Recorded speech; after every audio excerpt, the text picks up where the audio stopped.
નમસ્કાર મિત્રો, સ્વાગત છે તમારું અમારી ચેનલ પર એક નવા વિડીયોમાં।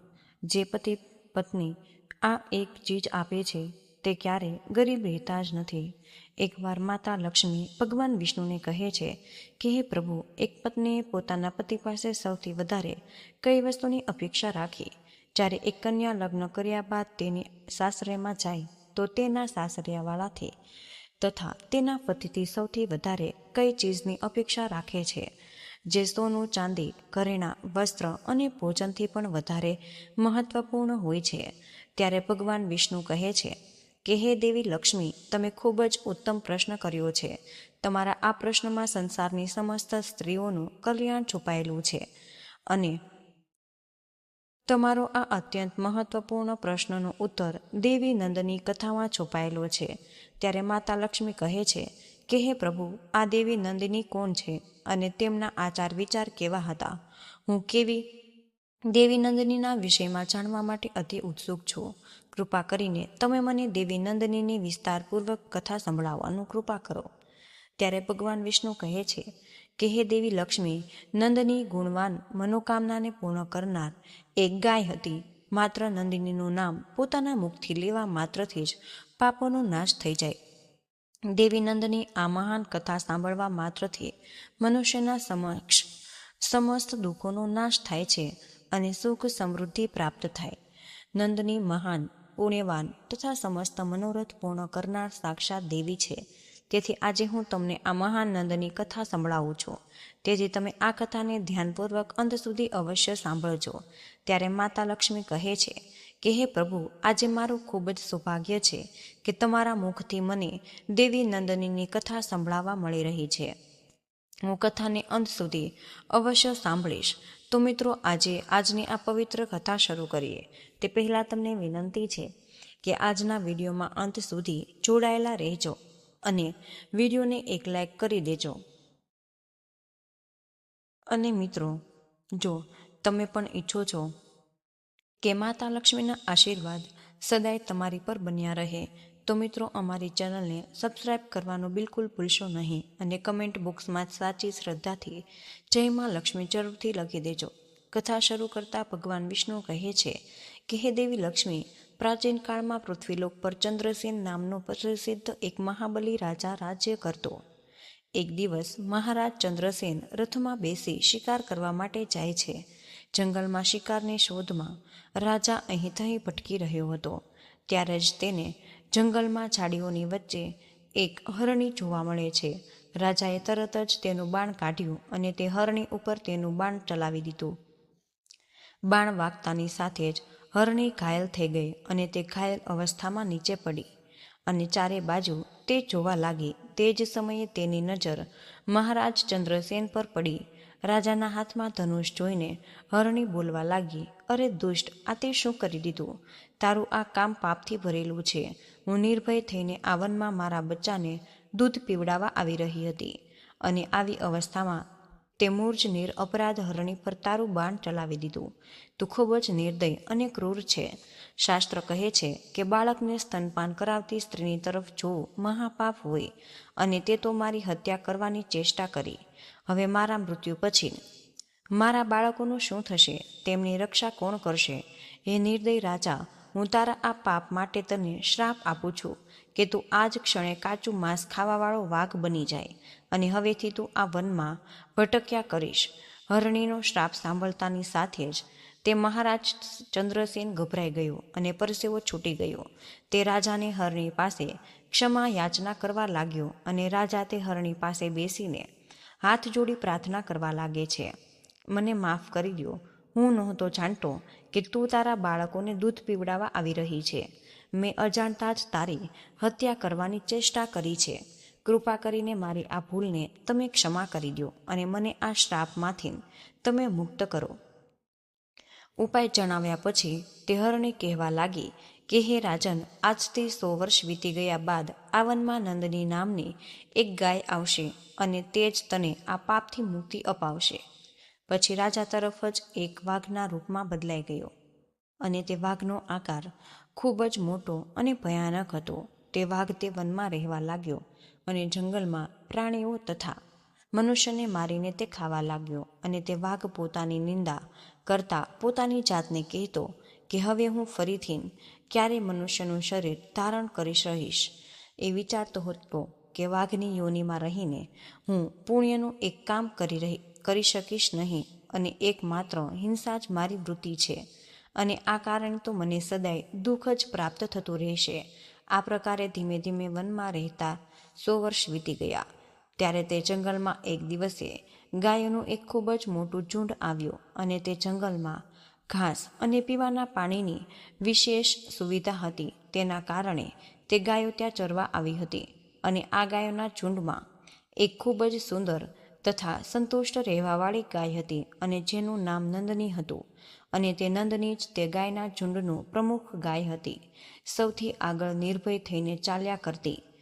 એક દિવસ તે પોતાના ઝુંડથી છૂટી પડીને ચાલતા ચાલતા તે એક વાઘની સામે પહોંચી ગઈ હતી અને જોતાં જ તે વાઘ ઊભો હતો અને તેની પાસે જઈને કહેવા લાગ્યો કે હે ગાય, આજે વિધાતાએ જ તને મારા પાસે મોકલી છે અને મારું આજનું ભોજન બનીશ, કારણ કે તું સ્વયં ચાલીને મારી પાસે આવી છે.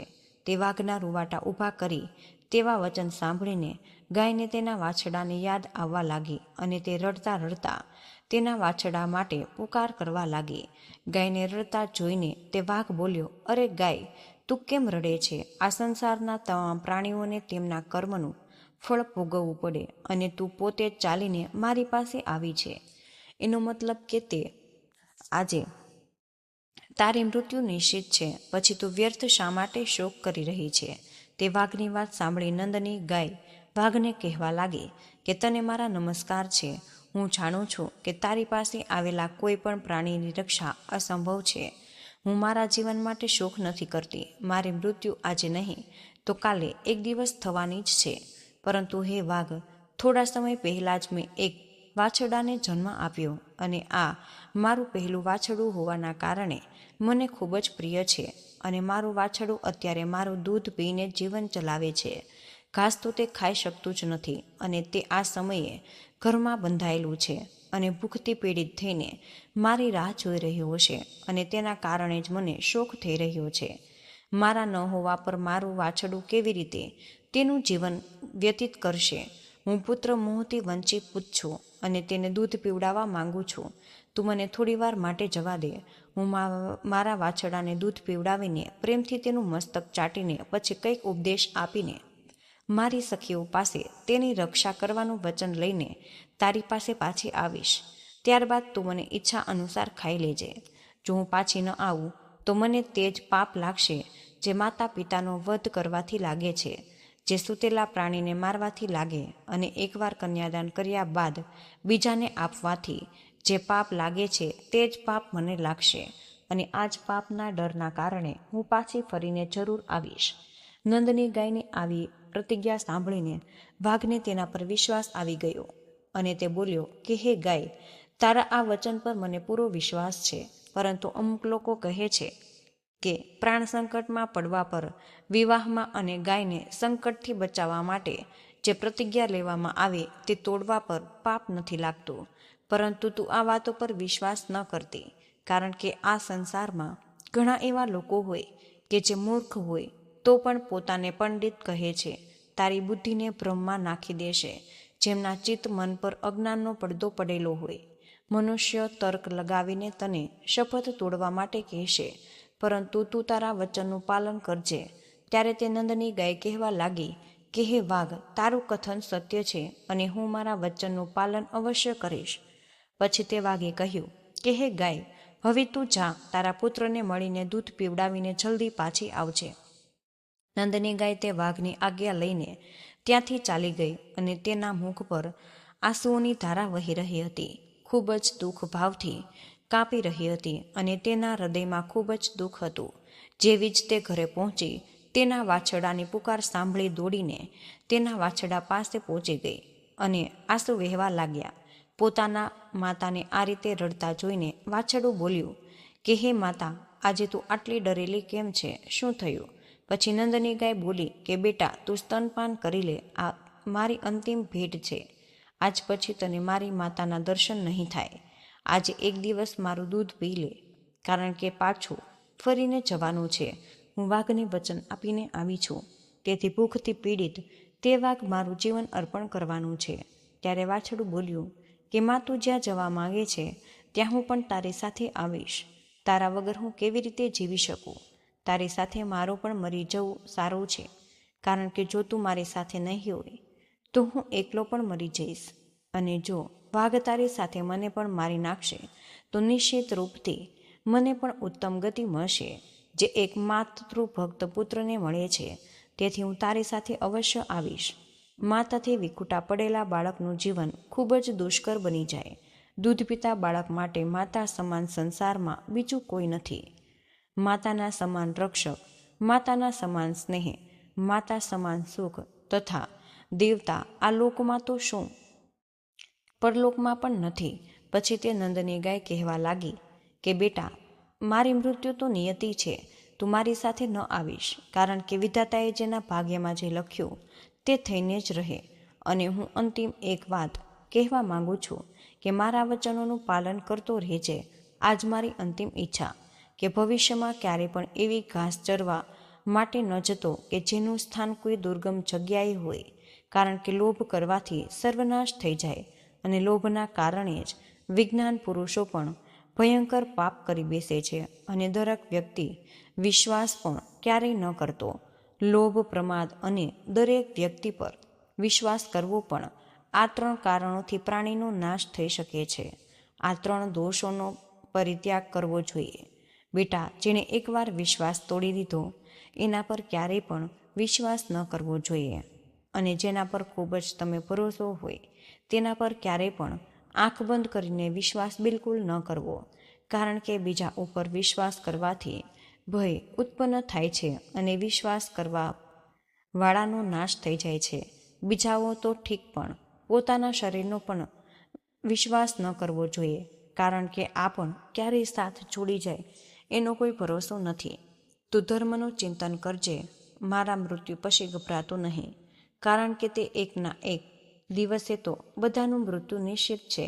બેટા, તું મારા વચનોનું પાલન કરજે. આટલું કહીને નંદની ગાય તેના પુત્રનું મસ્તક ચાટવા લાગી, શોકાતુર બનીને રડવા લાગી. પછી તે પોતાના પુત્રને જોતી તેની સખીઓ પણ ચાલી ગઈ અને તેની સખીઓને બધી હકીકત તેણે જણાવી.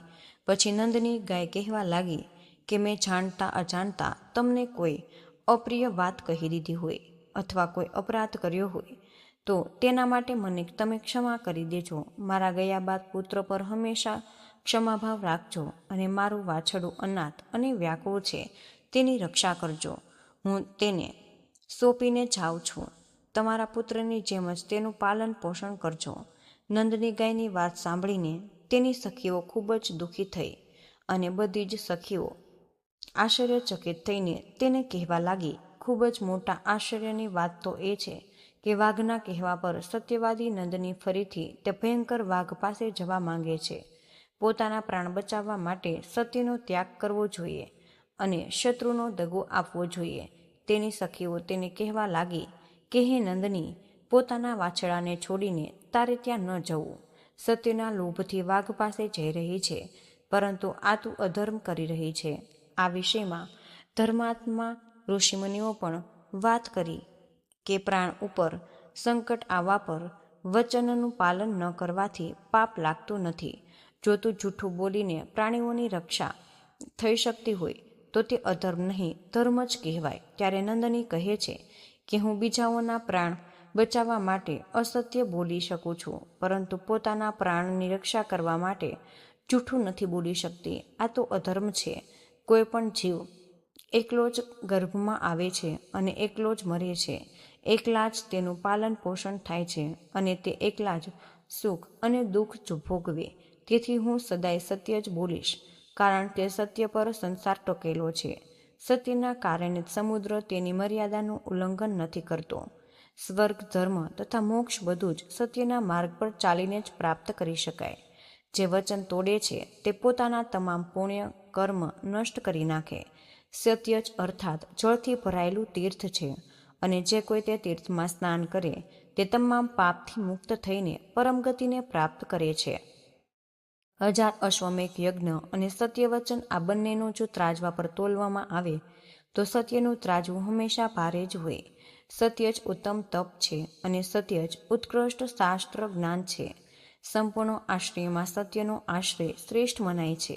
કેટલી પણ મુશ્કેલી પરિસ્થિતિ ઊભી કેમ ન થઈ જાય, સત્યનું હંમેશા પાલન કરવું જોઈએ. અને સત્યના આચરણથી જ મોટામાં મોટો પાપી પણ સ્વર્ગમાં પહોંચી જાય છે. તેથી હું સત્યનો ત્યાગ ક્યારેય નહીં કરું.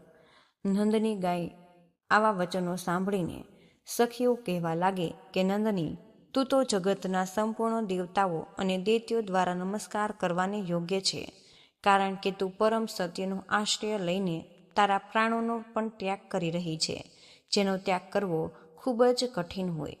હે કલ્યાણી, આ વિષયમાં તો અમે તારી બરોબરી ક્યારેય નહીં કરી શકીએ. તારા આ મહાન ત્યાગથી અમને વિશ્વાસ છે કે તારો તારા પુત્રથી વિયોગ નહીં થાય, કારણ કે જે નારીનું ચિત્ત કલ્યાણ માર્ગમાં લગાવેલું હોય તેના પર ક્યારેય આપત્તિ આવતી જ નથી. યમરાજ પણ આવા પ્રાણીના ક્યારેય પણ પ્રાણ લેતા નથી. ત્યારબાદ બધાને મળી નંદની ગાય સમસ્ત ગો સમુદાયની પરિક્રમા કરીને ત્યાંના દેવતાઓ અને વૃક્ષોથી વિદાય લઈને જંગલની તરફ ચાલવા લાગી. અને તે ગાય તે સ્થાન પર પહોંચી ગઈ જ્યાં પેલો ભયંકર માંસભક્ષી વાઘ બેઠો હતો. તેના પહોંચતાની સાથે જ તે ગાયનું વાછરડું પણ ખૂબ જ તેજ ગતિથી દોડી ત્યાં આવી ગયું. તેની માતા અને તે વાઘની વચ્ચે આવીને ઊભું રહી ગયું. વાછરડું જોઈને નંદની ગાય વાઘને કહેવા લાગી કે હે વાઘ, સત્ય ધર્મનું પાલન કરતા હું તારી પાસે આવી ગઈ છું. હવે તું માત્ર મને ખાઈને તારી ભૂખની તૃપ્તિ કર, પરંતુ તું મારા વાછરડાને જીવનદાન દઈ દે. પછી તે વાઘ બોલ્યો કે હે ગાય, તું તો ખૂબ જ મોટી સત્યવાદી નીકળી. હે કલ્યાણી, તારું સ્વાગત છે. તું તારા વચનનું પાલન કરી રહી છે. જે સત્યની રાહ પર ચાલે છે તેનું ક્યારેય અમંગળ થતું નથી. તે અહીંથી જતા પહેલાં જે વચન આપ્યું તે સાંભળીને મને ખૂબ જ કૃતૂહલ થયું હતું કે અહીંથી ગયા બાદ તું ફરીથી પાછી કેવી રીતે આવીશ. તારા સત્યની પરીક્ષા કરવા માટે જ મેં તને જવા દીધી હતી, નહીં તો મારા પાસે આવીને તું ક્યારેય જીવતી પાછી ન ફરી શકત. હું તારી અંદર સત્યની ખોજ કરી રહ્યો હતો, જે મને મળી ગયું, અને આ જ સત્યના પ્રભાવથી હું તારા પ્રાણને બક્ષી દઉં છું. આજથી તું મારી બહેન છે અને આ તારો પુત્ર મારો ભાણેજ. હે કલ્યાણી, તે તારા આચરણથી મારા જેવા મહાપાપીને સત્યનો મહિમા સમજાવ્યો છે. સત્ય પર જ સંપૂર્ણ લોક ટકેવ અને સત્યના આધાર પર જ ધર્મ ટકેલો છે. હે કલ્યાણી, જે મારું દૂધ પીવે તે તમામ ધન્ય છે અને તેમણે એટલા પુણ્ય પ્રાપ્ત કર્યા કે તેમનો જન્મ સફળ થઈ ગયો. ગાયોમાં આટલી સત્યતા છે, આ જોઈને હવે મને મારા જીવનની તૃણા થઈ. હવે હું પણ એવા જ કર્મ કરીશ જેના દ્વારા હું પાપથી છુટકારો મેળવી શકું. આજ સુધી મેં હજારો જીવોને મારીને ખાધું. હું ખૂબ જ મહાપાપી, દુરાચારી અને નિર્દય છું. ખબર નહીં આ પાપોના કારણે મારે કયા લોકમાં જવું પડશે.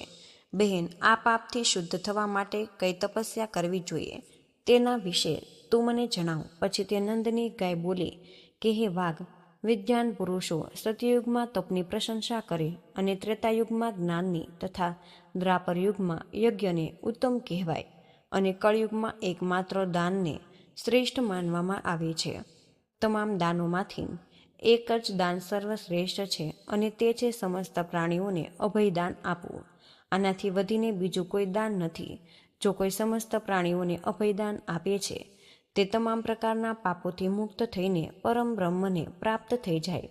અહિંસાના સમાન કોઈ દાન છે અને ના કોઈ તપસ્યા. જે પ્રકારે હાથીના પગના ચિહ્નોમાં તમામ પ્રાણીઓના પગના ચિહ્ન સમાઈ જાય છે, તે જ પ્રકારે અહિંસા દાન દ્વારા જે પુરુષથી કોઈ પણ સ્ત્રીને ભય નથી લાગતો તેવા પુરુષો ત્રણેય લોકમાં કીર્તિ પ્રાપ્ત કરે છે અને ક્યારેય પણ સ્ત્રીની સાથે હિંસા નથી કરતા. જે સદાય સ્ત્રીઓની રક્ષા કરવા માટે તત્પર હોય તેવા લોકોને ભગવાન શ્રીહરિ વિષ્ણુ લોકની પ્રાપ્તિ થાય. સ્ત્રીઓની હત્યા કરવા વાળાને કુંભી પાપ નરકમાં નાખવામાં આવે છે.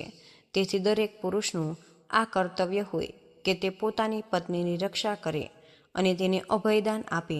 જે વ્યક્તિથી બધાને ડર લાગે, જે બીજાઓ સાથે હિંસા કરે તે સૌથી મોટો પાપી હોય છે. અને જે બધાને પ્રેમ કરે, બધા પર દયા દેખાડે અને બધાને અભયદાન આપે છે, તેવા લોકો ત્રણેય લોકોમાં કીર્તિ પ્રાપ્ત કરીએ છે. પછી વાઘ કહેવા લાગ્યો કે હે નંદની, ગાય પૂર્વ કાળમાં હું એક રાજા હતો, પરંતુ એક હરણીના શ્રાપના કારણે મને વાઘનું શરીર પ્રાપ્ત થયું. ત્યારથી હું નિરંતર પ્રાણીઓનો વધ કરી રહ્યો હતો, જેના કારણે હું બધી વાતો ભૂલી ગયો હતો. અને આ સમયે તારા સંપર્કમાં આવવાથી, તારા દ્વારા મળેલા ઉપદેશથી હવે મને ફરીથી બધું જ યાદ આવી ગયું છે. હે કલ્યાણી, હવે હું તને એક પ્રશ્ન પૂછવા માંગુ છું કે તારું નામ શું છે? ત્યારે તે ગાય બોલી કે મારા સ્વામીનું નામ નંદ છે અને તેમણે જ મારું નામ નંદની રાખ્યું છે. પછી જેવું જ નંદનીનું નામ તે વાઘના કાને પડ્યું, તે વાઘ શ્રાપમાંથી મુક્ત થઈ ગયો અને તેના અસલ સ્વરૂપમાં રાજા ચંદ્રસેનના સ્વરૂપમાં આવી ગયો. પછી તે ક્ષણે નંદનીના દર્શન કરવા માટે સાક્ષાત ધર્મરાજ પણ તે સ્થાન પર આવી ગયા અને કહેવા લાગ્યા કે હે નંદની, હું ધર્મરાજ છું અને તારી સત્યવાણીથી આકર્ષિત થઈને અહીં આવ્યો. તું મારી પાસે કોઈ શ્રેષ્ઠ વરદાન માંગી લે. ધર્મરાજનું વચન સાંભળી નંદનીએ કહ્યું કે હે ધર્મરાજ, તમારી કૃપાથી હું મારા પુત્ર સહિત ઉત્તમ પદને પ્રાપ્ત કરું. આ સ્થાન પર મોજૂદ જે સરસ્વતી નદી છે તે મારા નામથી જ પ્રસિદ્ધ થાય અને તેનું નામ નંદા પડી જાય અને આ સ્થાન ધર્મ પ્રદાન કરવાવાળું શુભ તીર્થ બની જાય. આ પ્રકારે વરદાન માંગવા પર ધર્મરાજ તથાસ્તુ કહીને ત્યાંથી અદૃશ્ય થઈ ગયા અને નંદની પોતાના વાછડા સાથે ઉત્તમ લોકમાં ચાલી ગઈ. અને પછી ભગવાન વિષ્ણુ કહે છે કે હે દેવી લક્ષ્મી, આ કથાના માધ્યમથી તે ખબર પડે છે કે સૌથી મોટું દાન અભયદાન છે. ક્યારેય પણ પોતાના માતા પિતા, પત્ની, મિત્રો એની સાથે હિંસા ન કરવી, બધા જોડે પ્રેમથી વર્તન કરવું જોઈએ. અને તો મિત્રો, આજનો આ વિડીયો હવે આપણે અહીં જ પૂર્ણ કરી રહ્યા છીએ. આજની આ માહિતી જો તમને પસંદ આવી હોય તો વિડીયોને તમે લાઈક કરો અને તમારા મિત્ર સાથે શેર કરો. ચેનલ પર તમે પહેલીવાર આવ્યા હોય તો અમારી ચેનલને સબસ્ક્રાઈબ કરવાનું બિલકુલ ભૂલશો નહીં. કમેન્ટ બોક્સમાં જય મા લક્ષ્મી લખી દેજો. જય શ્રી કૃષ્ણ. રાધે રાધે. ધન્યવાદ.